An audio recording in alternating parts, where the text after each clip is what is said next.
ভারত মাতা কি জয়। নমস্কার।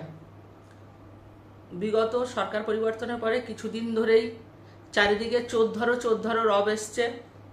কেননা বিগত 15 বছর চোরেরা শাসন করেছে এবং চোরেদের দল ফুলে ফেপে বেড়ে উঠেছে।